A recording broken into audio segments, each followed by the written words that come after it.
everyone, it's Wendy.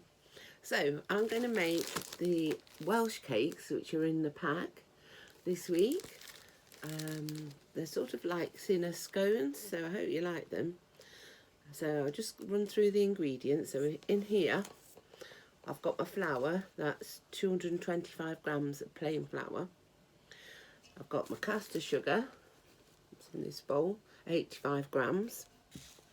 I've also put half a teaspoon of mixed spice, half a teaspoon of baking powder and mix them together in here. I've got my 100 grams of butter, that's in that one, and my 50 grams of currants. And I've got milk in my jug, in case I need it, and here, somewhere around here, I've got my egg, okay? So, we're going to do step one first of all. So, like I say, I've got my flour and my mixed spice and my baking powder in there. So it does tell you to put the sugar in the instructions, but I'm going to put mine in later because I find it really difficult to do this first bit with the sugar there. It feels a bit gritty and not very nice under your fingers. So to make these you have to do something called rubbing in. So you see, like that. So basically, I have washed my hands, by the way, and cleaned the tops, and I've got my apron on, so that's good. You sort of mix it with the flour and then sort of rub it in between your fingers to break it into smaller little lumps. So I'm just going to do that quite quickly. The butter is a little bit hard, it's quite cold today, so if it was softer it would be quicker, but you sort of don't want it to be too soft or it will be too, almost like a bit too runny. And what you should end up at the end is not like, let me show you this now. I've got still quite big lumps in there, can you see, of butter, so I need to get rid of them. And what you should have is just little tiny, it should look like breadcrumbs, they always say. So I'm just going to keep going. I might just cut a little bit of this out because it does take quite a long while. So I might see you in a minute and I'll show you what it looks like. Right. Can you see now? Look, it sort of does look like breadcrumbs and there's not many lumps in there, look. Okay. So now I'm going to add my sugar. I'm just going to mix it round with my fingers because I've been doing that anyway. If you've ever made an apple crumble, this is almost like a crumble mix just at this point. And you'd sprinkle that on top of your apples if you're making apple crumble. Just mix your fruit through. Don't take much of a mix.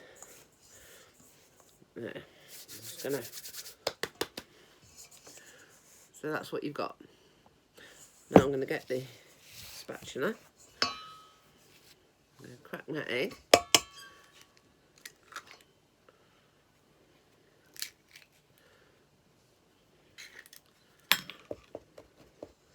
And I'm just going to mix it round now. If it looks too dry in a minute, we're going to add some milk.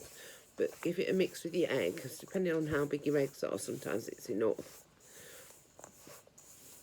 And you're just trying to bring it all into like a pastry.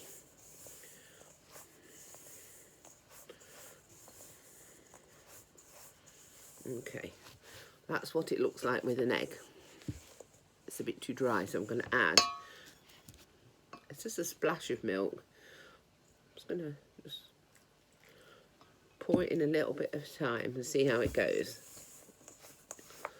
I don't want to make it too soggy either. When you think that looks, I think that will probably be enough. Let's have a look. So, can you see that's going to probably get together if I get my fingers and sort of knead it together very lightly. I think it will probably be okay. So I'm just going to put my hands in. I want it to stick together. Can you see? I'm sort of like turning it round and then like turning it over to get it into like a ball.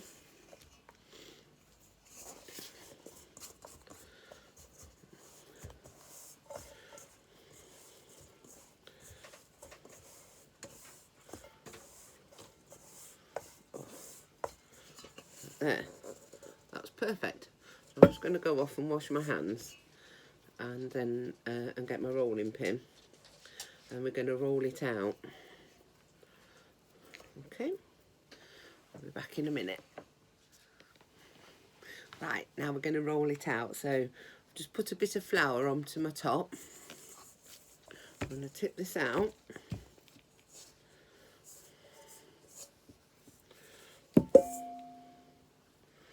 It smells really nice with the mixed spice. So just going to make it come together again. There we go. And I'm going to just pop a bit of flour on the top as well, so my rolling pin doesn't stick. So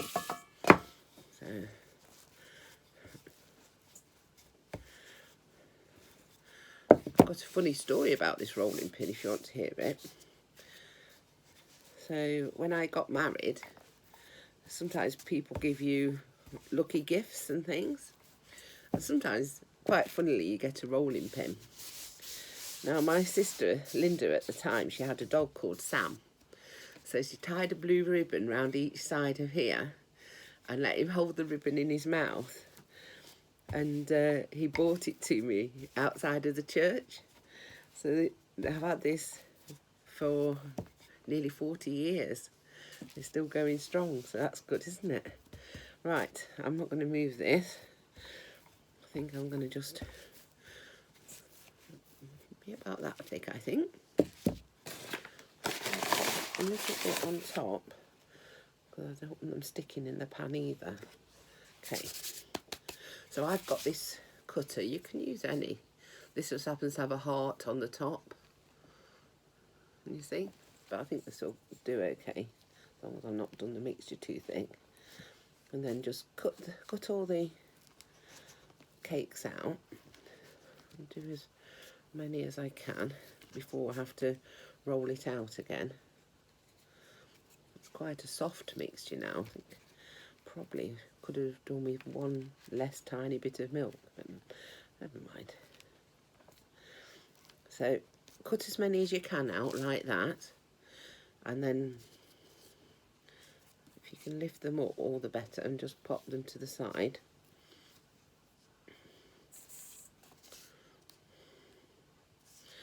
And then roll it out again. So I'm going to carry on doing that and set up for how we're going to cook them, okay?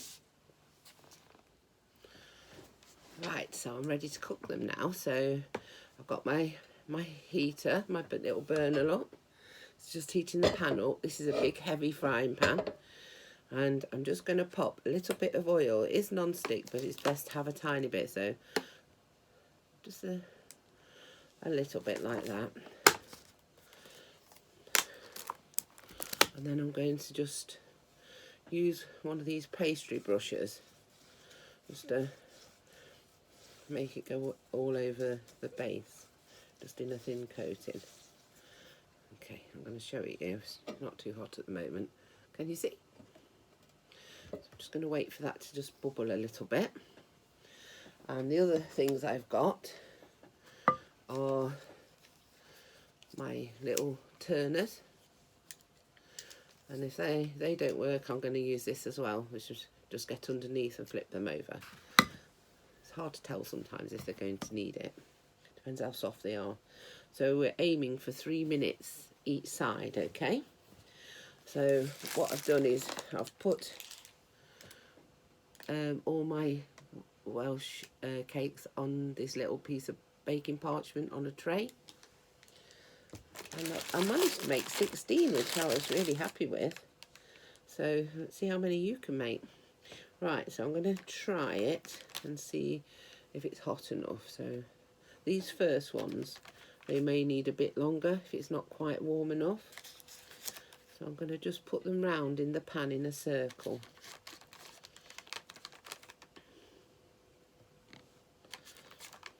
Obviously you'd get Mum and Daddy to help you with this bit.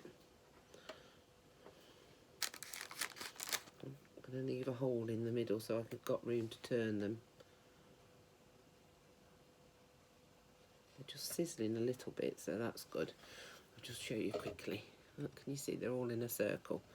So I think these will take a little bit longer.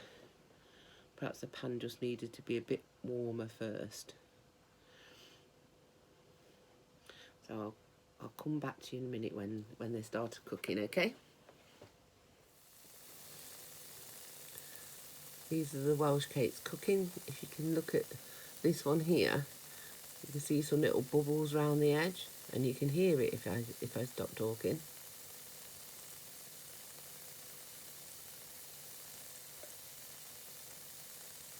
So that's the sort of sound that you want, a little bubbling sound. This one's doing nicely now.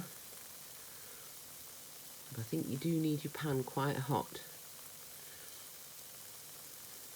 I don't think mine was quite hot enough to start with. So I'm going to let these cook for a few more minutes and then I'll turn them over. So there they are. Look, I've just turned them over. So I'm going to give them another 3 minutes.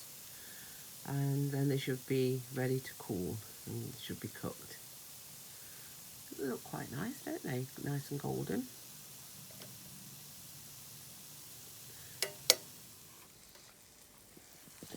So to finish them off, I'm just going to give them a little sprinkle of caster sugar, and then they should be ready to eat when they've cooled down.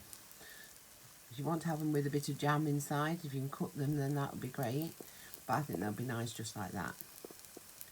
Hope you have fun making them anyway, and I'll see you again soon. Bye.